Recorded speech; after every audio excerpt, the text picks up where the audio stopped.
Maraming salamat po at napag-uusapan na itong anti-political dynasty law.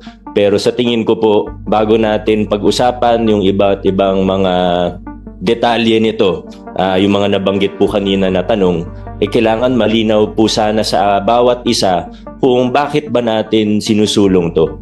Ba't ba natin hinahangad na magkaroon ng isang anti-political dynasty law?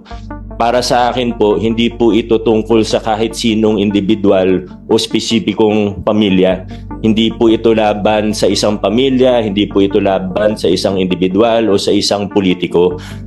Ang nilalabanan po natin dito, ang ayaw po natin dito, ay yung concentration ng kapangyarihan sa kamay ng iilan lamang. What we are against here is the concentration of power in the hands of a few political elite. Na alam po natin yan na ang nangyayari sa ating bansa. Pangalawa po, ang nilalabanan at inaayawan po natin dito ay ang paggamit ng resources ng taong bayan. The use of state resources, the use of taxpayers' money to perpetuate themselves in power. Ibig po sabihin, ginagamit ang makinarya ng pamahalaan para sa pangampanya nila, ginagamit ang pera ng taong bayan para hindi na sila maalis sa pwesto. So kung yun yung nilalabanan natin, ano naman yung gusto natin? Ano ba yung inaasam-asam natin para sa ating bayan?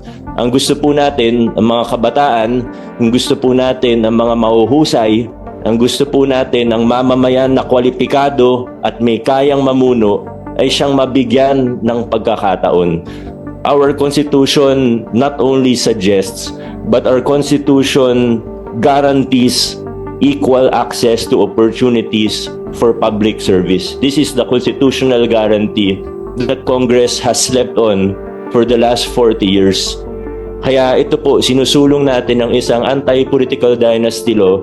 Gusto po natin na pag may magaling, pag may mahusay, ano man ang kanyang pangalan, ano man ang kanyang kakayahan in terms of money, pondo, kahit wala siyang sapat na, kahit kulang yung resources, walang political machinery, hindi miyembro ng political family, ay magkaroon siya ng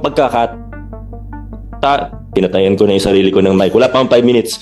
Walang na magkaroon ng pagkakataon. Kasi sa kasalukuyan po nating sitwasyon, opo, paminsan-minsan may mga magagaling na galing sa political family. Hindi naman po natin inatanggi yun. Alam naman po natin, totoo yan. Pero, tingnan natin yung pangkabuuan. May isang kandidato na sobrang galing, honest, may integridad, maayos, mahusay, matino. Pero walang pangalan, walang makinarya, walang pera. Ang kalaban niya, miyembro ng political family na theoretical lang naman po ito, wala tayong pinatatamaan. Miyembro ng political family na let's say, wala masyadong kaalaman, wala masyadong karanasan, hindi marunong, hindi magaling, may pagkakurap pa ng konti.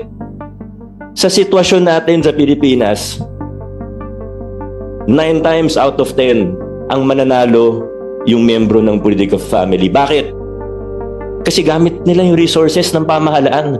Nangangampanya sila. Hindi naman gamit, alam naman natin ang totoo, hindi naman nila gamit ang sarili nilang pera eh. Pag nakaupo na yan, ang gamit nila para mangampanya, resources ng taong bayan. May iba pang lugar, makikita po natin ng mga instance ng karahasan. Papasok ang bago, walang koneksyon sa politika. Manganib ang buhay niya mismo. Sa maraming lugar sa Pilipinas, ganyan po ang sitwasyon.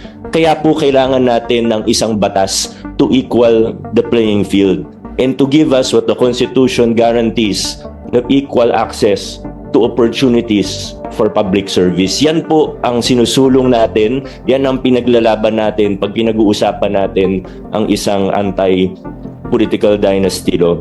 And I hope that Congress now will really be serious, whether the upper house, the Senate, or the lower house.